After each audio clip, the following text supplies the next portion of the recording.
Olá, pessoal.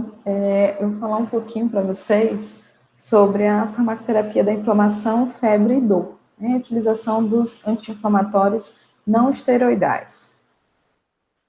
Primeiro, para falar da utilização de anti-inflamatórios, a gente tem que recordar um pouquinho sobre o processo inflamatório em si, né? Então, o que é a inflamação? A inflamação, ela representa uma reação do tecido vivo, vascularizado, a uma agressão local. Então, teve algum tipo de agressão naquele local, vai ser desenvolvido, né, um processo inflamatório, que é justamente a resposta imunológica do meu organismo sendo desenvolvido, né? E o que pode ser essa agressão? O que pode levar a um processo inflamatório, né? Pode ser tanto externa quanto interna. Externa seria o quê? De fundo infeccioso, térmico, a pessoa se queimou, vai produzir ali um processo inflamatório. Mecânico, né? Bateu, aconteceu um impacto. Químico, uma própria queimadura química ou radiações. E interna seriam as doenças autoimunes, né? Então, quando o meu organismo ataca o meu próprio organismo, células próprias, eu tenho ali o desenvolvimento de um processo inflamatório também. O objetivo da inflamação: limitar ou eliminar a disseminação do dano e reconstruir os tecidos afetados até se ter a cicatrização completa. E aí que tem um limiar, né, da utilização indevida de medicamentos, utilização indiscriminada de medicamentos, né? Porque se eu sei que a inflamação é um processo normal do meu organismo, né, desenvolvimento imunológico normal, não posso estar tomando anti-inflamatório abusivamente, né? O anti-inflamatório ele deve ser utilizado sim, mas quando esse processo inflamatório ele começa a levar a danos no meu organismo, né? A inflamação, o que é a inflamação? Né? Uma lesão celular que vai liberar mediadores químicos, esses mediadores químicos vão promover vasodilatação e exsudação, que é o extravasamento de células, né? Vão promover ainda a infiltração celular no tecido lesado, né? Migração de células de defesa mesmo para aquele local onde está acontecendo o dano ou o processo infeccioso, né? E essa infiltração celular de células de defesa, de células do meu sistema imunológico, ela provoca uma pressão sobre os nossos receptores, né, os receptores da dor. E aí acaba levando a sensibilização desses receptores e desenvolvendo, desencadeando a dor. A exsudação, o extravasamento causa o edema, né, esse tumor, e a vasodilatação vai ocasionar o rubor e o calor. Vocês podem perceber muitas vezes que durante um processo inflamatório você pega na região, ela vai estar avermelhada, né? E ela vai estar quente muitas vezes, justamente por esse aumento, né, da circulação sanguínea pela vasodilatação. Tem um fluxo maior de sangue ali, e, consequentemente, de células também. Os mediadores químicos nos processos inflamatórios. Quem são esses mediadores químicos? Histamina, bradicinina, 5-HT, prostanoides, leucotrienos e fator de ativação das plaquetas, tá? Então, esses são os mediadores químicos que vão estar envolvidos no processo inflamatório. Aí a gente vai dar uma atenção maior para os prostanoides. Quem que são os prostanoides? São eicosanoides, né? Desculpa, que são ácidos graxos de 20 carbonos, que são sintetizados pela via da ciclooxigenase, a COX, que vai ser de grande importância aqui para a gente, tá? A gente vai falar muito sobre as COX, tá? Que pertence à cascata do ácido araquidônico, certo? Então, pertencem a este grupo as prostaglandinas, que são mediadoras do processo inflamatório de reações anafiláticas, as prostaciclinas e os tromboxanos, né? O mais importante aqui para a gente nesse momento é o tromboxano A2, né? Que está participando aí desse processo de agregação plaquetária, ativação de plaquetas, certo? São mediadores da vasoconstrição. Ok? Então, para a gente aqui, o mais importante vai estar relacionado às COX, justamente porque é o local de ação da maioria dos anti-inflamatórios não esteroidais. Então, a inibição da COX, né? Se eu estou inibindo a COX, eu inibo os prostanoides, né? A produção de prostanoides. Consequentemente, eu vou ter uma ação anti-inflamatória. Por quê? Porque aqui, nesse grupo de prostanoides, eu tenho as prostaglandinas, que são mediadores do processo inflamatório, e prostaciclinas e tromboxanos, que vão estar relacionados à vasoconstrição. Principais prostanoides na inflamação, eu tenho prostaglandina E2 e a prostaciclina, tá? Qual é a atividade, qual é a função delas? Elas vão aumentar o fluxo sanguíneo local, aumentar a permeabilidade vascular para que as células de defesa, né, consigam migrar para aquele local e, consequentemente, a infiltração de leucócitos. A dor, o que é o processo da dor? É uma lesão tecidual, né? Primeiro tem uma lesão tecidual, que vai promover a liberação de mediadores inflamatórios, que vai levar a um aumento da sensibilidade dos nossos receptores, que são os receptores da dor. Consequentemente, eu tenho um aumento da percepção de dor. Quais são os mediadores da dor? Esses mediadores que são liberados aí quando eu tenho uma lesão tecidual. O principal deles vai ser a bradicinina, mas posso ter também íons de hidrogênio, 5-HT, ATP e as neutrofinas. A febre, a temperatura do corpo, ela é mantida pelo hipotálamo, né? É o nosso termorregulador ali. Quando eu tenho uma lesão tecidual, tenho um processo inflamatório ou uma infecção, diversos fatores são liberados, como interleucina 1 beta, interleucina 6, TNF-alfa e os interferons, tá? Todos esses fatores aí, esses mediadores, eles são pirogênios endógenos. Então, o que é isso? São fatores que podem levar a um aumento de temperatura, ocasionam febre, né? Então, esses pirogênios, o que eles vão fazer? Eles vão induzir COX-2, ciclooxigenase 2, e também vão induzir a formação de PGE2, certo? Então, essa prostaglandina E2, ela atravessa a barreira hematocefálica e ativa os neurônios termossensíveis. E qual é o resultado disso? É a elevação da temperatura corporal. Aí eu tenho um estado de febre, tá? Uma coisa que é importante, que a gente vai ver daqui a pouco, né? Mas essas prostaglandinas, elas vão estar aumentadas frente à liberação desses mediadores, né? Desses pirogênios endógenos. Então, eu preciso ter um aumento desses pirogênios para que o meu antitérmico, ele surta efeito, né? Um antitérmico é uma pessoa que não está com essas prostaglandinas aumentadas, ela não vai entrar em estado de hipotermia, por exemplo. Aqui só para exemplificar para vocês como que seria essa questão da agressão, da lesão celular, certo? Então, aqui eu tenho os agentes agressores, que podem ser físicos, químicos ou biológicos, como eu falei para vocês, que vão estar atuando sobre a membrana, né, liberando fosfolipídios. Quem que vai estar atuando sobre esses fosfolipídios? A fosfolipase A2, que é uma enzima, né, que ela degrada esses fosfolipídios. A fosfolipase A2, ela vai gerar ácido araquidônico, devido a essa lesão ali que eu tive na membrana da minha célula, tá? Esse ácido araquidônico, ele vai dar origem tanto a lipooxigenases quanto a ciclooxigenases. As lipooxigenases vai estar liberando principalmente os leucotrienos, que vão estar envolvidos na alergia, no processo alérgico e também na fase celular do processo inflamatório.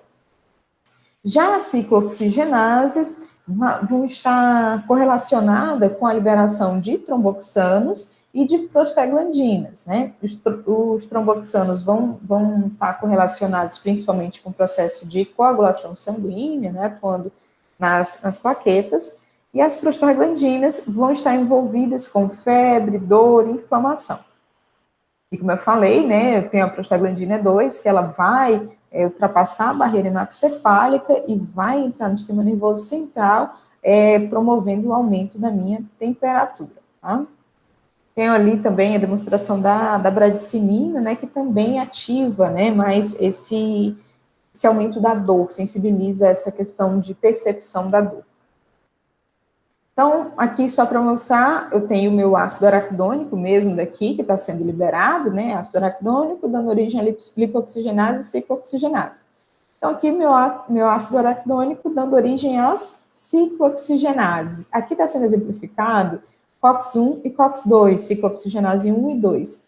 O que eu quero mostrar aqui? Aqui o principal é que a COX-1, ela vai estar envolvida mais nos fatores fisiológicos do meu organismo. Então, ela vai estar dando origem a prostaglandinas que vão estar envolvidas principalmente na questão de citoproteção gastrointestinal e com relação à agregação plaquetária, tá? Então, envolvida ali com a liberação de tromboxano A2. Já a COX-2, ela vai estar mais correlacionada com os aspectos pró-inflamatórios. Então, ela vai liberar prostaglandinas que vão estar envolvidas no processo de inflamação, dor e febre. Então, os AINES, o que são os AINES? Anti-inflamatórios não esteroidais. Eles inibem de forma reversível tanto o COX-1 quanto o COX-2, né? Então, o que acontece? Eu tenho tanto inibição dessas prostaglandinas que vão atuar em fatores constitutivos, como a citoproteção gastrointestinal e agregação plaquetária, quanto também vou inibir COX-2 e todo o seu estímulo pró-inflamatório, certo? E tenho ainda os AINES seletivos, os COXIBs, que eles inibem com maior seletividade a COX-2, né? Então, eles não vão estar inibindo esses fatores aqui fisiológicos que são desenvolvidos pela COX-1. Aqui demonstrando lá o meu ácido araquidônico, que liberaria, né, promoveria a liberação tanto de COX-1 quanto de COX-2. O AINE atuando, ele impede, né, essa liberação de COX-1 e COX-2. Então, todas as prostaglandinas que seriam liberadas por essa COX para fazer produção da mucosa, proteção da mucosa gástrica, promover hemostasia através da atuação nas plaquetas, promover a inflamação, dor e febre, tudo isso vai estar interrompido, né? Porque o meu AINE, ele atua aqui, né, impedindo a ação das prostaglandinas sobre COX-1 e COX-2, a produção dessa COX-1 e COX-2. Não classificados como AINEs tradicionais, eu tenho aí o AS, que ele acetila a COX-1 e COX-2, inibindo de forma irreversível, tá? Enquanto os outros AINEs, eles inibem de forma reversível, o AS ele inibe de forma irreversível. Já o paracetamol e a dipirona, eles também não são classificados como AINEs tradicionais, porque eles não possuem atividade anti-inflamatória, tá? A atividade antipirética dos AINEs, ela vai estar relacionada à redução da temperatura corporal elevada, pelo bloqueio da produção de prostaglandinas induzida pelos pirogênios endógenos, e bloqueia também a resposta no sistema nervoso central à interleucina 1, que também promove esse aumento de temperatura, tá? Questão analgésica, inibição da ação sensibilizante das prostaglandinas e prostaciclina, né? Bradicinina, para promover essa sensibilização à dor. Ação antiplaquetária, pela inibição da síntese do tromboxano, que está envolvido nessa ativação e promoção da agregação plaquetária. Eles inibem a agregação plaquetária e prolongam o tempo de sangramento. E aí, por isso que os AINEs que têm essa ação antiplaquetária mais evidente, eles são ditos como cardioprotetores, né, justamente pela inibição da formação de trombos. E atividade anti-inflamatória pela redução da síntese dos mediadores da inflamação, inibição da aderência dos granulócitos, inibição da migração de leucócitos polimorfonucleares e macrófagos para o sítio onde há inflamação, né? Então, eu acabo interrompendo esse processo, essa minha resposta do organismo. Eles são utilizados e têm uso terapêutico como analgésico, anti-inflamatório, antipirético e antiagregante também, né? O analgésico, eles são utilizados para dor leve a moderada, não produz efeitos indesejáveis no sistema nervoso central, como a gente observa com a utilização de opioides, e aliviam a dor relacionada à inflamação. Ele não é eficiente em dor neuropática, tá?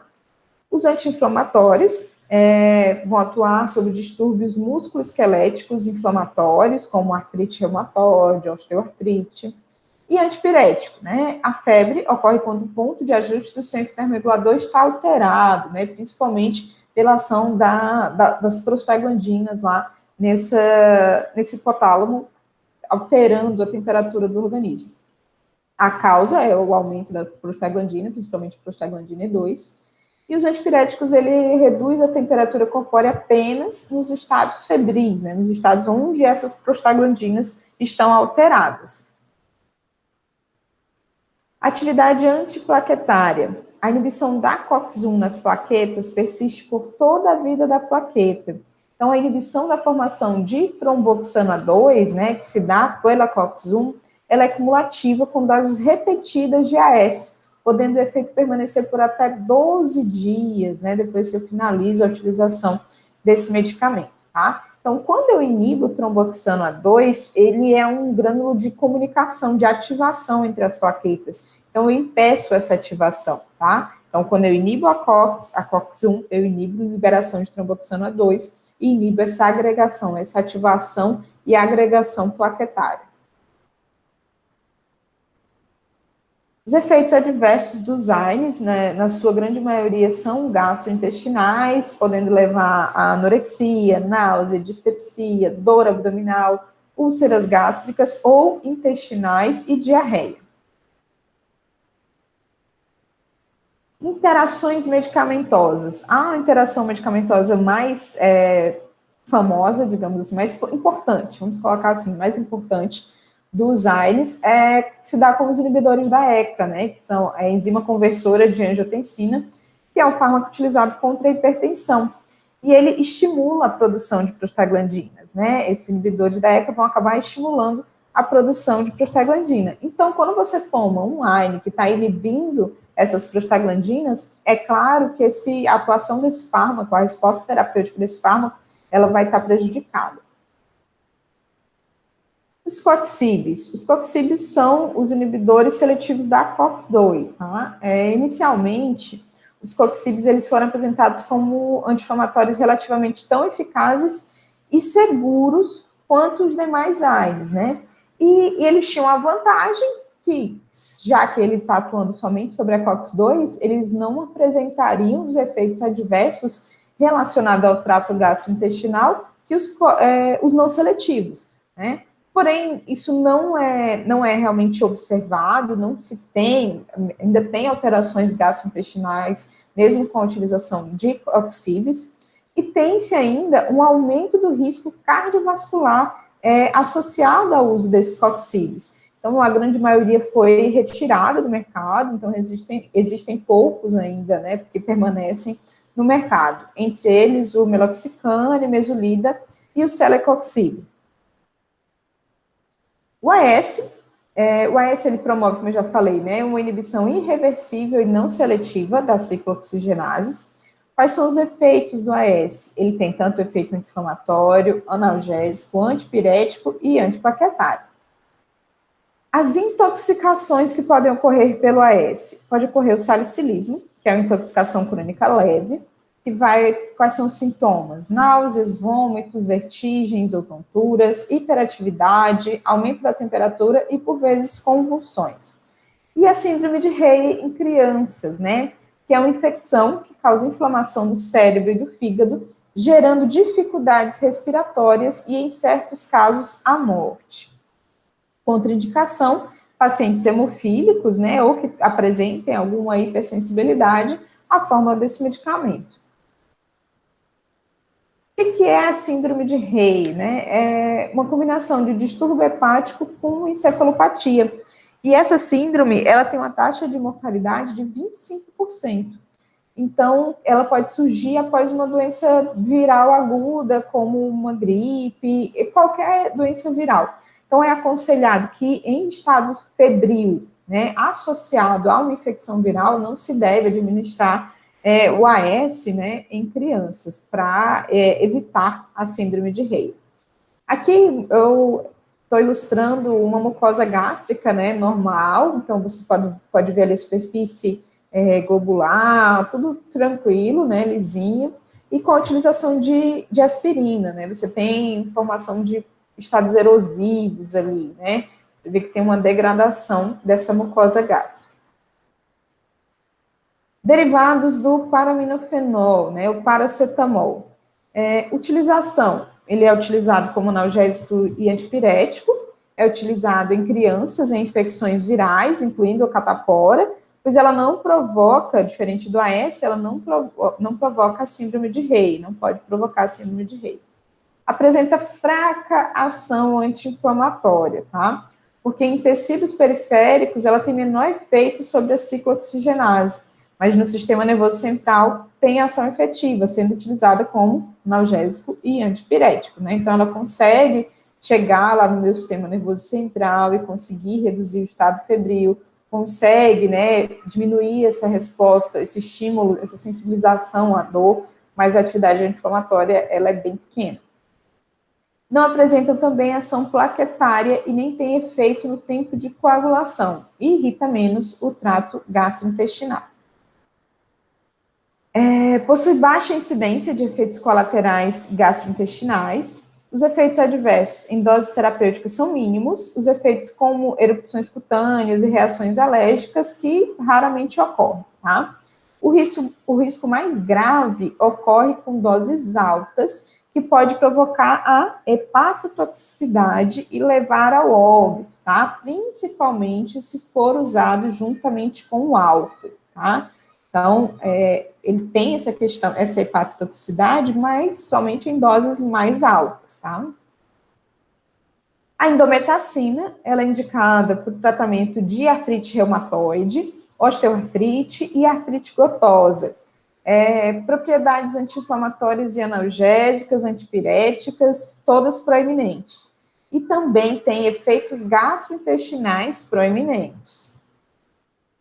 Então, tem ainda o sulindaco, né, que é um congênero da indometacina, porém com toxicidade mais baixa, mas ainda apresenta reações gastrointestinais, tá?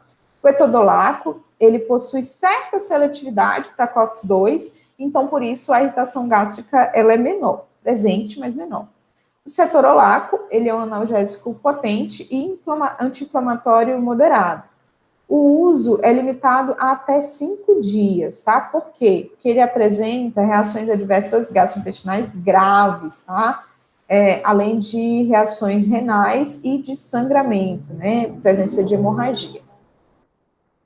A dipirona, o uso são bons analgésicos e antipiréticos, não devendo ser utilizado por mais de uma semana devido aos seus efeitos adversos, que são náuseas, vômitos, erupções cutâneas e desconforto epigástrico.